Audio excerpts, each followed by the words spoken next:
ఇక వైఎస్ వివేక హత్య కేసుకు సంబంధించి కూడా మాట్లాడుకుంటే కోర్టులో ఈరోజు జరిగినటువంటి పరిణామం ఇప్పుడు అప్పుడే మేము దీని గురించి ఏం తీర్పు ఇవ్వలేము పూర్తిగా. అవసరమైతే మీరు ఈరోజు హైకోర్టులో వాదనలు పూర్తయిన తర్వాత సిబిఐ అధికారులు సమావేశం జరిగింది 6:30 గంటలకి. ఇక సిబిఐ అధికారుల సమావేశం దేని గురించి అని అంటే ఇక అరెస్టు అనేటువంటి అంశం గురించి, లేదా నెక్స్ట్ ప్లాన్ ఆఫ్ యాక్షన్ అంటే అరెస్టు. దీన్ని బట్టి మనం చూడాల్సినటువంటి అంశం ఏంటంటే ఏ క్షణంలోనైనా, ఏ నిమిషంలోనైనా, ఏ గంటలోనైనా అవినాష్ రెడ్డి అరెస్టు ఇక తప్పదు. సిబిఐ అధికారులు గనక ఇక పైనుంచి ఏమైనా విపరీతమైనటువంటి ఒత్తిడి వస్తే మినహాయించి ఇకన అరెస్టు తప్పదు. అవినాష్ రెడ్డి చెంచల్గూడ జైలుకు వెళ్ళక తప్పదు. ఎందుకు ఈ కామెంట్ మనం సీరియస్గా చేయవచ్చు అని అంటే ఇటీవల హైకోర్టులో, తెలంగాణ హైకోర్టులో జరిగినటువంటి వాద ప్రతివాదనల్లో హైకోర్టు న్యాయమూర్తి మేము గనక ఆయనకి బెయిల్ ఇవ్వకపోతే మీరు అరెస్ట్ చేస్తారా అంటే తక్షణం అరెస్ట్ చేయడానికి మేము సిద్ధంగా ఉన్నాము అని చెప్పని ఆ రోజు సిబిఐ తరపున న్యాయవాదులు చెప్పారు. అంటే ఏంటి, ఎవిడెన్సెస్ ఉన్నాయి, ఆయన అందుట్లో క్రియాశీలమైనటువంటి వ్యక్తి, ఆ హత్యలో ప్రధాన పాత్రధారి, ఆయన సూత్రధారి, అందుకని ఆయన సాక్షులని ప్రభావితం చేస్తున్నారు, కావున ఆయన అరెస్ట్ చేయటం సిద్ధంగా ఉన్నామని చెప్పారు. కావున సిబిఐ అరెస్ట్ చేయడానికి కూడా సిద్ధంగా ఉంది. అనుకోని పరిణామాలు ఎదురైతే తప్ప, అనుకోని సంఘటనలు ఎదురైతే తప్ప అవినాష్ రెడ్డి అరెస్ట్ అనేటువంటిది వాయిదా పడుతుంది. లేదు అని అంటే రాబోయేటువంటి 24 గంటలలో ఏ నిమిషంలోనైనా, ఏ సెకండ్లోనైనా, ఏ గంటలోనైనా అవినాష్ రెడ్డి అరెస్టు ఇక తప్పదు. ఒక ముఖ్యమైన అంశం అది.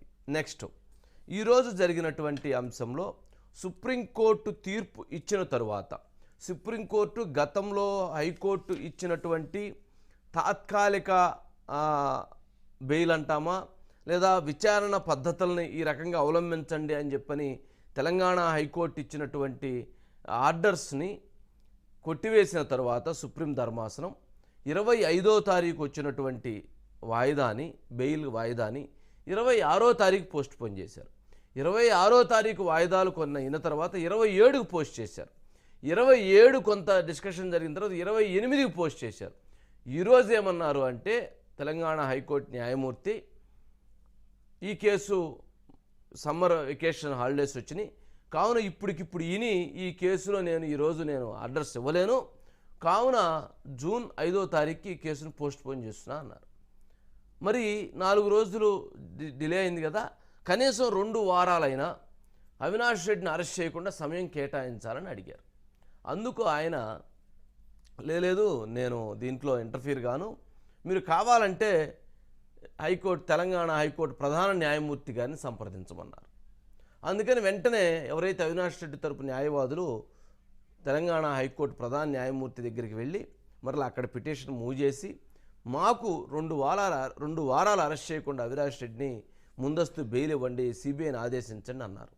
వారు దాన్ని చక్కగా సుప్రీంకోర్టు ఇంత ఆర్డర్స్ ఇచ్చిన తర్వాత, సుప్రీంకోర్టు ఈ అంశం మీద ఇన్ని కామెంట్స్ చేసిన తర్వాత మరలా మీరు నా మీద ఇటువంటి ఒత్తిడి తీసుకురావటం, లేదా మీరు నా ఈ బెంచ్ పైన మీరు ఈ రిక్వెస్ట్ చేయటం, లేదా మీరు ఈ ఒత్తిడి చేయటం సరైనటువంటిది కాదు, కావున మీరు కావాలంటే సమ్మర్ వెకేషన్ బెంచ్ ఉంది కావున సమ్మర్ వెకేషన్ బెంచ్కి వెళ్ళండి అని చెప్పారు.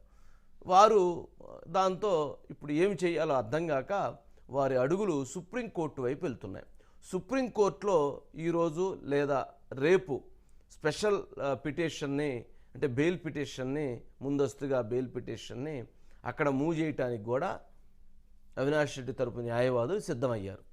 కానీ సుప్రీంకోర్టు ప్రధాన న్యాయమూర్తి, చీఫ్ జస్టిస్ ఆఫ్ ఇండియా ఇచ్చినటువంటి ఆర్డర్స్ తర్వాత ఈ కేసులో అంత తొందరగా ఎలా పడితే అలా ఆర్డర్స్ కానీ, ఎలా పడితే అలా జడ్జిమెంట్స్ కానీ రావు ఖచ్చితంగా.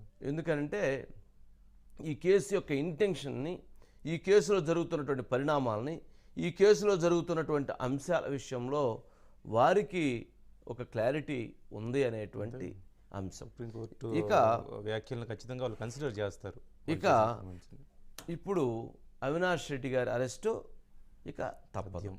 ఇక ఎన్ని రకాలు అంటే ఇక సిబిఐ మీదే విపరీతమైనటువంటి ఒత్తిడి వచ్చి ఈ కేసులో అరెస్ట్ చేయవద్దు అనేటువంటి ప్రెజర్స్ ఉంటే తప్ప ఇక అరెస్టు ఆపేది లేదు. ఇక గంగిరెడ్డి, గంగిరెడ్డి నేను ఇచ్చినటువంటి దాంట్లో నెక్స్ట్ మంత్ 5వ తారీఖు మే 5వ తారీఖు లోపు కనుక ఆయన సిబిఐ దగ్గర సరెండర్ కాకపోతే ఆయన అరెస్ట్ చేసి అదుపులోకి తీసుకోవచ్చు అని చెప్పారు. అందుకని మే 5వ తారీఖు వారు స్వయంగా వెళ్ళి వారు కూడా అరెస్ట్ అయ్యి వారు కూడా చెంచలగూడ జైలుకి వెళ్ళక తప్పదు.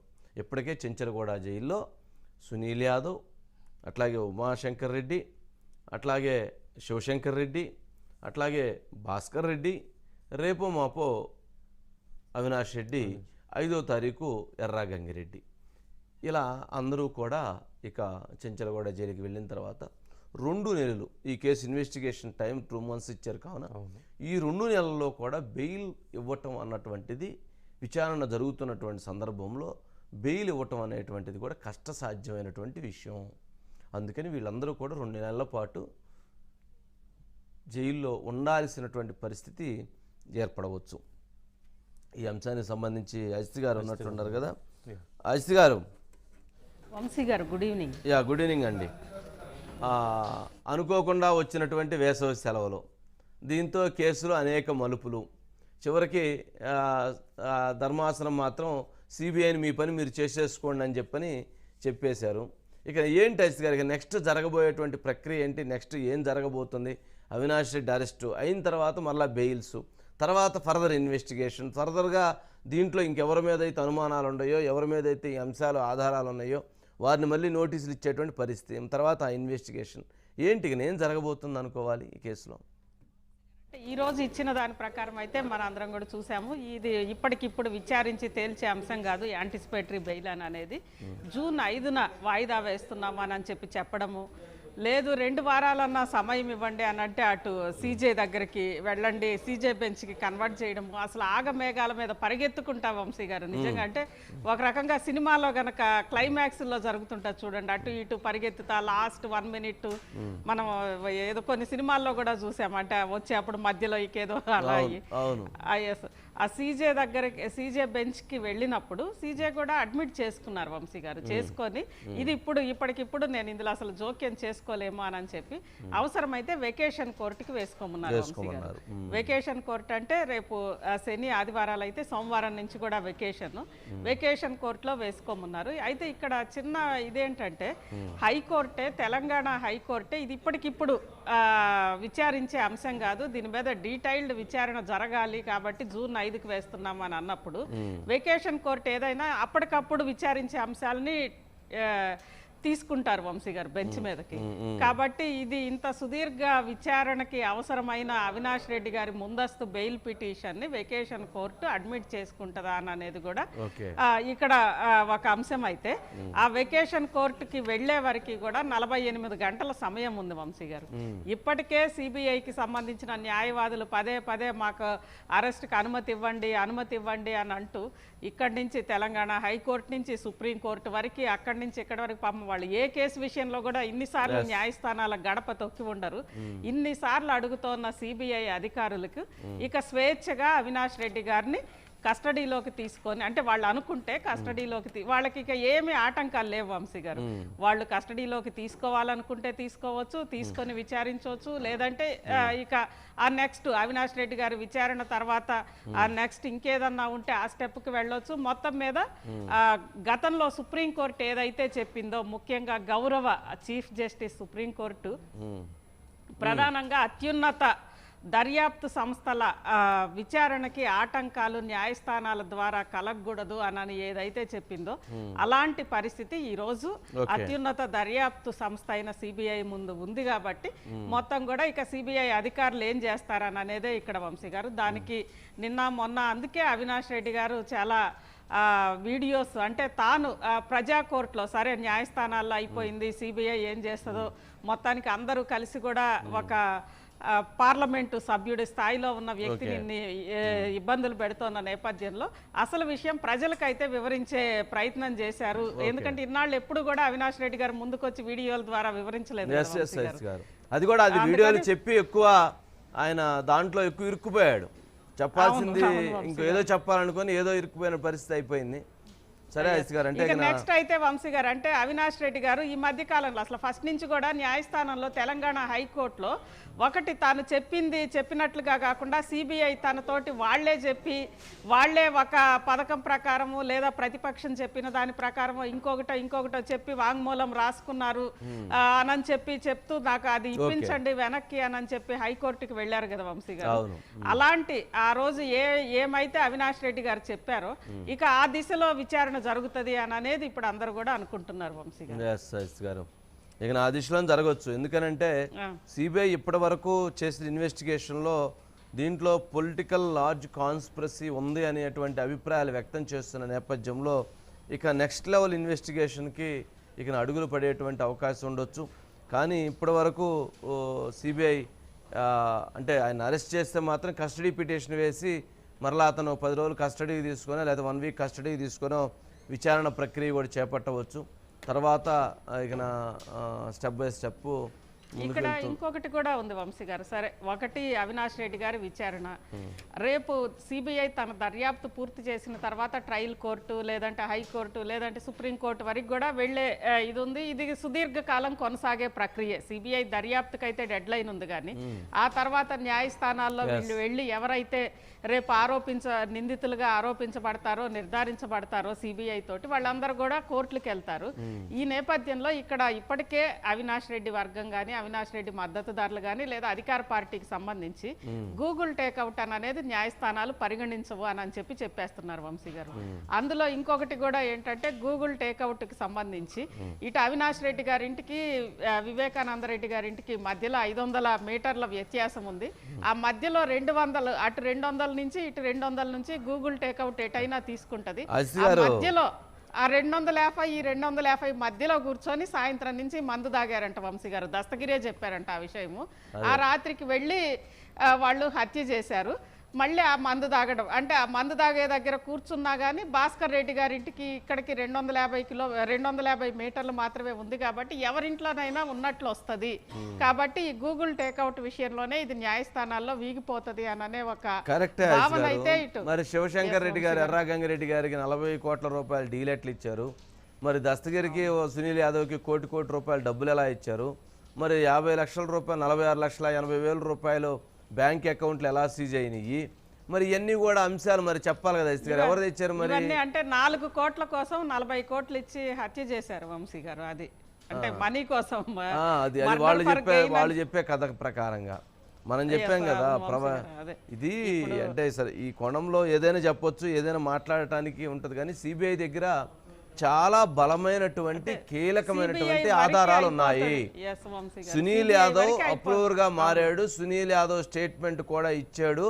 సునీల్ యాదవ్ మరికొంత దస్తగిరి దగ్గర లేనటువంటి మరింత సమాచారాన్ని కూడా దీంట్లో ఎవరెవరి ప్రమేయం, మరికొందరి ప్రమేయాలు ఎవరెవరు ఉన్నారు, వాళ్ళు ఏమని హామీ ఇచ్చారు, ఏమని మాట్లాడారు అనేటువంటి అంశాలను కూడా దాంట్లో పొందుపరిచారు.